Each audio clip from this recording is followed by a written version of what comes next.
is going on? Welcome to No Chill Promos. How y'all doing? Hope you're having a blessed day, as always. And before I get into this review for Ring of Honor's Death Before Dishonor, just want to do a quick shout out to all subscribers to the channel and to the followers on Rumble. Now at 114 subs. Thank you. So it's so crazy to me. I mean, it'll never not be crazy to me. Subs continuing to go up. So thank you guys. I mean, I appreciate it. Yeah, and Rumble. I don't know about Rumble. I swear, like I said this before, I'll keep saying it, but every fucking comment I get is some type of promotions try to fucking quadruple fucking my views and shit. Like, yeah, I don't know. Like, I don't take Rumble that serious. Yeah, fuck all that. Let's get into this review. I don't want to make this shit too long, so it's gonna run down the card real quick. I'm gonna start with the 0 hour. This pre-show is way better than AW's because they're not just fucking standing around talking about bullshit or fucking showing the highlights or the promo packages that they're gonna show during the main card any fucking way. You know what I mean? But we start off with the first match, and that's the debut of MXM Collections of Monse and Mansoor. Alright? And no way. And like, I did my predictions for this card real quick because I forgot about this shit. I mean, like, I seen a notification on YouTube. I was like, oh fuck. I thought this shit was like next week. You know what I mean? So I had to do my predictions real quick, and I didn't include this match because ain't no fucking way MXM are gonna lose their debut match. Ain't gonna happen. So they faced Angelico and Serpentico. And I like, as much as I like Angelico, that man hasn't done shit since fucking Lucha Underground. It sucks. Hey, it is what it is, man. But they had a good showing for their first match in ROH. And I expect these guys to be the ones to beat Undisputed Kingdom for the tag team belts. This team right here. Like, either this team or the fucking Infantry. One of those teams I'm fine with beating Undisputed Kingdom. Move on to the next match, and that's Marina Shafir going up against Angelica Risk. For first time seeing her, and she looked like a jobber out there because this match was like 2 minutes. Like, Angelica hit like a couple of chops, Marina no-sold it, and she locked in her submission, which is called Mother's Milk, I guess. Put her ass to sleep, and Marina wins. Like, I'm upset. Like, easy, quick and done. That's all. Like, now we move on to the next match, and that's the Infantry of the team of the Captain, Sean Dean, Charlie Bravo, run up against Griff Garrison and Anthony Henry. Now, I guess I just found out that's JD Drake, that's his name, from the Workhorsemen. I believe he's injured. I didn't even know that. Too many fucking injuries, man, this year. But yeah, apparently he's out with injury, so I guess that's why they have this random tag team of Henry and Garrison together. And poor Griff, man. Like, every time I see this guy, man, it's like, dude, they're not doing fuck all this dude, man. And there's potential in Griff. I gotta come up with some type of gimmick. I'm gonna think about it, because I like Griff Garrison. There's money in this dude. He has potential. So I'm gonna figure something out for him. He might be my first make gimmicks great again for AEW. So, but yeah, Infantry wins. Get a little tag team match. I mean, not too much to say about it, except for poor Griff. And then Anthony is just stuck because his tag team partner is injured as well. So, shitty, man. Hey, man, that's where the cookie crumbles. Shit happens. Gotta roll with the punches, keep it moving, man. So they'll bounce back, you know. But gotta move on to the final match on the pre-show. And that's Top Flight going up against the Outrunners. And I mean, Outrunners are decent from what I've seen from them so far. Like a little, they're like they must have been an NWA or came from there. That's exactly what that type of tag team represents, like that old school throwback type of feel, you know what I mean? So I wouldn't be surprised if they came from NWA. But yeah, long story short, Top Flight wins. Obviously, they're not gonna fucking lose on the pre-show to the Outrunners. Although there is potential in the Outrunners. Like I do kind of like these guys. I'm not gonna lie. And I don't particularly care for Top Flight. Like, I know they're a young, athletic, high-flying tag team, but I've seen that before already. Like, they gotta do something else to differentiate themselves from the rest of the roster, you know what I mean? So until that happens, you know, I'm good off the whole flippity flips that they do, you know? Like, I don't want either of these guys getting injured again by doing some of the crazy shit that they've done in the past, right? Yeah, that's it for 0 Hour. You know, pretty quick, on point, action packed. Move on to the main card.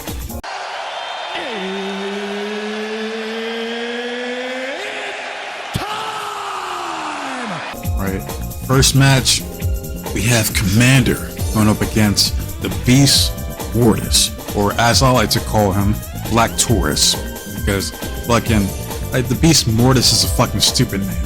Like, I'm not calling him that shit. He's fucking Black Taurus to me. I remember him from TNA when he was with the Decay with Rosemary and Crazy Steve. You know what I mean? But yeah, like, going into this match, I had Black Taurus getting the win here because he needed it. I was still pissed that he lost to fucking Ray Phoenix on, I believe it was Dynamite. I'm like, this guy's too fucking good. Like, ever since he's been in AEW, this dude has been on point. Like, AEW and ROH, he's been delivering in his fucking matches, man. Like, I love watching this dude work, right? Fucking underrated, 100% underrated. So yeah, and Komander, like, this is like really my first time really watching Komander work, and he was selling his ass off this fucking match, man. Very impressive the shit he was doing in this match, man. They gotta do, like, apparently, like, he's been, like, jobbing out quite a bit here lately. So yeah, they gotta do something with Komander, because he's too fucking good as well, man. Both these guys are. But one's gotta win, one's gotta lose. And I had my money on Black Taurus, and he won. And he won, like, via, it was like a, what do they call it? Argentine fucking, like, pump handle backbreaker. I don't even know what the fuck you call it until, like, a fucking Omega driver. Like, that shit, you know, it's a sick combination right there, man. Yeah, great opening match, banger. So this is exactly the type of match you need to start off the show, man, 100%. So move on to the next match. That's for the ROH tag team titles. Got the Undisputed Kingdom going up against Kyle O'Reilly and Stone Pitbull himself, Tomohiro Ishii. Now, I'm not gonna lie, it's matches like this, it's hard for me to, like, suspend my disbelief. I mean, it's hard for me to get into it, because I'm like, ain't no fucking way. And I do mean this, ain't no fucking way. It's Kyle O'Reilly, Tomohiro Ishii are winning these tag team belts. Like, it's not gonna happen. Alright, so when I see, like, matches like this, it sucks, because it's like I can't get into it, man. Despite, I mean, it was a good tag team match for what it was. Everybody had their time to shine, especially Tomohiro, you know, doing his thing. Always like him, so it's always good to see the Stone Pitbull. Yeah, Undisputed Kingdom wins via interference from fucking the Don Callis family. Then Kyle Fletcher coming out to help him for some weird reason. I don't know why. I don't know why fucking the Don Callis family is helping out the Undisputed Kingdom, but hey, whatever, man. So Undisputed Kingdom retains their tag team belts. Alright, decent tag team match for what it was. I couldn't get into it, you know what I mean? So move on to the next match, and that's the I didn't know this was a apparently it was a Texas death match between Diamante versus legit Leyla Hirsch. Now, I'm telling you this right now, this might be one of the most slept on matches this year. easily. I was not expecting these ladies to go as hard as they did tonight. Fucking enjoyed it. Fucking, it was match of the night up until later on, like around like the co-main event, main event time. You know what I mean? But these two ladies rounding out there. Well, one criticism I have is, like Leyla Hirsch comes out first, and she sits by like the ramp area waiting for Diamante to come out. You know, she's sitting on a chair and had a steel chair in her hand. Diamante comes out, and then she gives her the steel chair. I'm like, why the fuck would you give your opponent a steel chair? I don't understand that.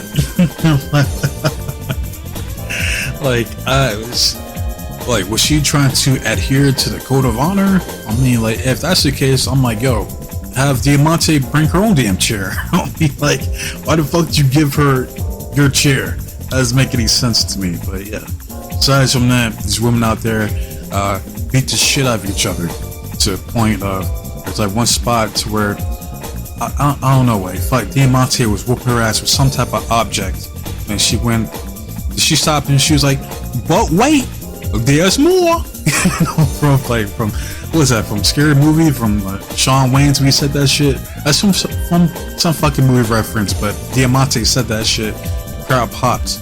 So she ends up being like a staple gun or stapler, and just staples fucking like a couple of staples on top of Leyla Hirsch's head, and the crowd was cheering her. Like, that's the crazy part about it. Like, they're like Leyla Hirsch, I guess, supposed to be the face in this fucking match, but they're cheering Diamante, whooping her ass. That's some crazy shit. But yeah, I guess that's how good this match was. That the crowd was definitely into this shit. And then Leyla Hirsch brings out thumbtacks, and she does like a fucking moonsault, like belly first into the fucking thumbtacks. I'm like, yeah. Like, these women out there are fucking killing each other, man. Yeah. Pretty much the match ends. Leyla Hirsch fucking duct tapes fucking Diamante to a table, which is smart. She climbs up the ladder, does moonsault. Oh no, before that, she pours out more thumbtacks on top of Diamante, right? Then she climbs up the ladder, does moonsault off that bitch onto Diamante. Fucking, because it's like it's like a last man standing match. That Diamante was done. She was not getting up for that shit. Yeah, the winner, legit Leyla Hirsch, who I had winning going into this match. And I'm telling you this right now, like, I do recommend watching this pay-per-view as a whole, but if you don't, definitely check out this match between Leyla Hirsch and Diamante, because both these ladies deserve all the credit in the world. Big ups to both of them, because they didn't have to go that hard. They didn't have to do all that, but they did. So they deserve all the praise and ovation that they got. You know what I mean? So fantastic. Great performance from those two. But we move on to the next match, right?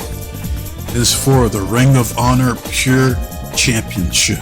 Got the champion, Yuta, going to be against his challenger, Lee Moriarty. Now, going into this match, I went with Lee because I've done a video about Lee Moriarty before and how underrated he is. And I'm probably going to try to reference that video like at the end of this video.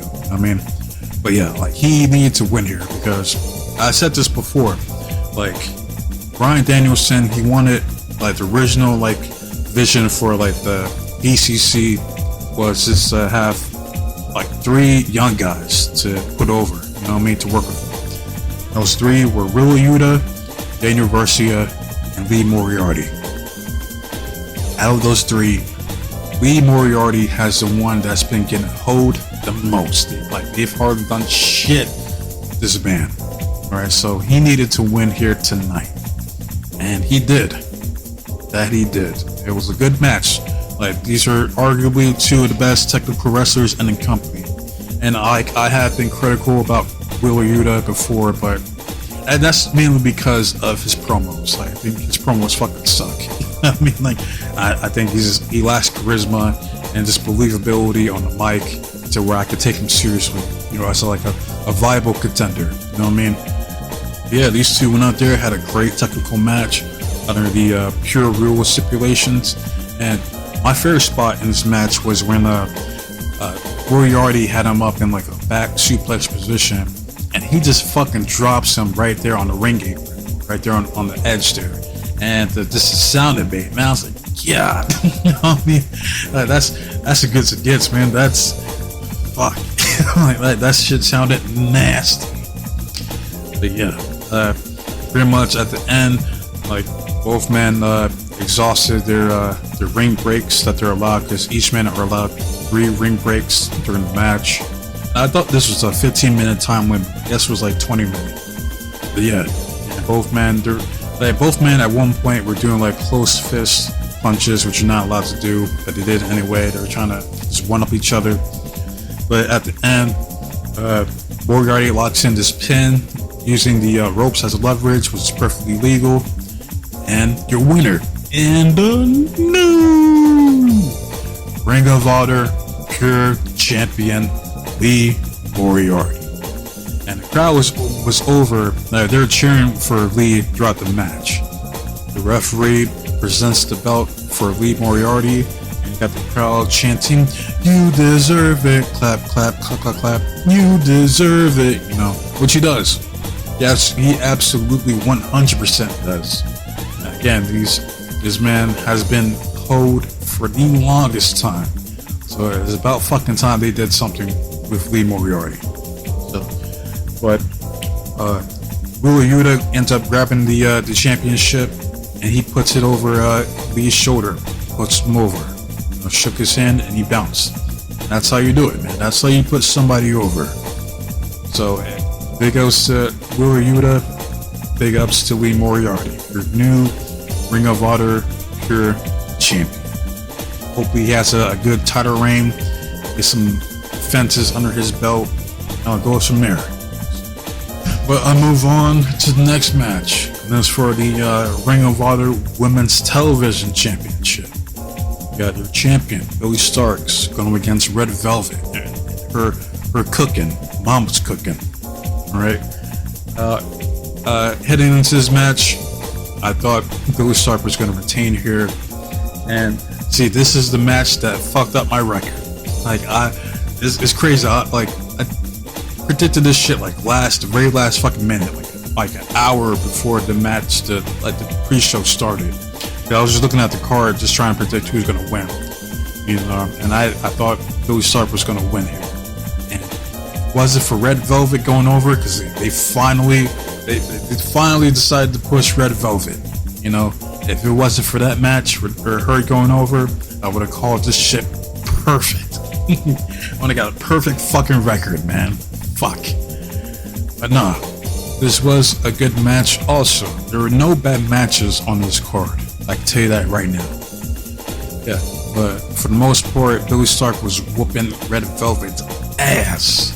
Alright, by then, Red Velvet mounts some offense back, and then they do the spot where Billie Starkz ends up landing outside, and it looks like she tweaked something, pretending like she was injured, which was like a callback to the match that she had with Queen Aminata at Supercard of Honor. Which I love that match. It's still arguably one of the best matches I've seen this year. But yeah, she was pretending like she might be injured or whatever. That she slowly gets back up to the ring, tries to attack fucking Red Velvet. Plays it off like, oh, I'm good, and I got you got your idiot, haha, right? And Red Velvet gets up, no selling it, you ain't getting me, bitch. And then it's supposed to Eddie Guerrero, playing like she's dead. Fucking Billie Starkz turns around, huh? Like the fuck? But yeah, Billie Starkz sets her up for a move off the turnbuckle. Red Velvet gets up, locks her ass down, and I don't know what she calls her finisher, but it's kind of like Charlotte's natural selection, but better. Looks way better. Yeah, hits it, 1, 2, 3, and you're new Ring of Honor Women's Television Champion, Red Velvet. And I'm happy for Red Velvet. She looked great out there. Definitely one of her best performances to date. And yeah, I was not expecting her to go over. Not gonna lie to you. This was a surprise. It's like, okay, now they finally decided to push fucking Red Velvet. About fucking time. You know, so hey, I'm happy for her. So big ups to her. And big ups to Billie Starkz too, because she's still good. As young as she is, which I think she's like 19 going on 20 or some shit like that, she's still really fucking good for her age and black experience. So she's only gonna get better from here. Good match between these two ladies. But now I'll move on to the next match. It was a 6-man tag match between the Dark Orders, Evil Uno, Alex Reynolds, and John Silver, going up against Dustin Rhodes and Von Erichs, Marshall, Ross. And fucking, I think Marshall, he's the one with the mustache, and Ross has the beard. Yeah, because I've seen these guys before down in MLW. And Marshall looks different from last time I seen him back then. But yeah, it's always good to see the Von Erichs. I know they were in Texas for its pay-per-view, so of course you get the hometown pop, you know. And I'll tell you right now, one of the biggest tragedies in wrestling is what happened to the Von Erich family. Like, that's some sad ass shit, man. Like, and I seen the Iron Claw like earlier this year, like back in like fucking January. Yeah, great movie. Depressing as shit. I mean, like, it's sad because it is, you know, they did the best, you know, to try to represent what actually happened. But the movie itself and what actually happened to the Von Erich family is devastating, to say the least. So big ups to the Von Erichs, you know, for still trying to carry the family name or continue their legacy, you know what I mean? But this is another match that I couldn't get into, so I'm like, bro, ain't no way the Dark Order is winning. You know what I mean? Like, these guys haven't done shit. I know it's unfortunate, because rest in peace of Brody Lee, but ever since he passed away, like, these guys have been dead in the water. Like, they haven't done shit since. So, but yeah, it still was a good tag team match here where it was. The crowd popped when Marshall and Ross did the Iron Claws to I think Reynolds and Silvers, and Dustin gets the win via final cut, and the winners, Dustin Rhodes and the Von Erichs. And again, for matches like this, it's hard for me to suspend my disbelief, because like the Von Erichs ain't losing, especially in Texas. like it's not gonna happen. So it's still a good match for what it was. I enjoyed it. It's always good to see Marshall and Ross do their thing. Now we'll move on to the next match. That's the survival of the fittest for the Ring of Honor World Television Championship. We got Lee Johnson, Leo Rush, Atlantis Jr., Shane Taylor, Johnny TV, and Brian Cage. We're at 6 men in this match. Champion going into it is Atlantis Jr., who I had retaining here tonight. Now, I'm not going to run down the whole match. I will say, Johnny TV is the one that entertained me the most in this fucking match with his antics, man. And he can still fucking go. Like, you gotta do more of Johnny TV. Like, do something with this dude. It's too good for the longest time. One of the most underrated wrestlers ever. But yeah, I'll just go down the eliminations real quick. Leo Rush eliminates Shane Taylor. Lee Johnson eliminates Leo Rush. Brian Cage eliminates Lee Johnson because him and Johnny TV were working together. Brian Cage turns on Johnny TV, hits him with the Drill Claw or Berserker Barrage. No, if you know, you know. All right. Yeah, he eliminates him. Then Atlantis Jr. comes in, eliminates fucking Brian Cage via like a roll-up pin, and still the Ring of Honor Television Champion, Atlantis Jr. Which, I mean, it was an easy pick for me at least, because I'm like, no way is Komander gonna have him drop the belt here this soon. You know what I mean? They're not done with working with CMLO. So yeah, it was an easy pick for me. And Atlantis Jr. went out there, did his thing. You know, got a good ovation from the Texas crowd. So yeah, still a good match for what it was. Right, but now we move on to the co-main event. Alright, and that's for the Ring of Honor Women's Championship. You got Queen Aminata, her fine self. And Aminata is quickly, and I do mean quickly, becoming one of my favorite women wrestlers to watch. Like, she does not miss. Like, this woman does not have bad matches, like, for what I've seen from her so far, man. She's really, really good, alright? And she goes up against the forever ROH Women's Champion, Athena, alright? And Lexi Neer did like a special entrance for her, and she had a huge ovation because I didn't know fucking she's from Texas. I didn't know that until now. But yeah, the crowd was pro Athena here tonight. So match goes on. Basically, this is easily the match of the night, no question. All right, but basically the story that's being told is that these two scouted each other. Athena heading into it had a level of respect for Aminata to, the whole old school, like, study tapes, watch her moveset, know how she works and all that shit, right? So they're countering each other, hitting each other with the best moves. There's at one point fucking, like, Athena hits like a modified tombstone pile driver on Athena on the steel steps, and that's where the match picks up from there. I was like, oh shit, okay, I wasn't expecting that, right? And then one of my favorite moves Aminata does is like this, it's like a snap fisherman neck breaker. Like that move, I think Tony D'Angelo, like the Don of NXT, Tony D'Angelo, I think that's like one of his finishers, but like I think Aminata does it better. I'm not gonna lie to you, like the way she snaps that shit, man, like clean as fuck. Alright, that's one of her best moves. Yeah. They go back at it on chain wrestling, and then she hits like this weird, like I think Riccaboni calls it like it's like a double like stretch Armstrong submission that she did on Athena. I think that's what it's called, but that submission looked fucking crazy. Like, yeah, very impressive showing here from Aminata. Like, I don't know which match I liked more, this match or the match that she had with Billie Starkz at Supercard of Honor. I don't know, I might, because I need to rewatch that match. But yeah, she was fantastic here tonight. And then at one point, Aminata had her like in like a butterfly position, and she did what Will Ospreay can't do, and that's hit the fucking Tiger Driver, man. What do you call it? I don't know, like what the difference is between somebody called the Tiger Driver 97 or the 93. Like, I just call it fucking Tiger Driver. Like a big upset in Sawa. You know what I mean? But yeah, she hits a Tiger Driver like out of fucking nowhere. Like, I wasn't expecting that shit. And that's when Billie Starkz coming to the ring, because it's like, holy fuck, she's about to lose.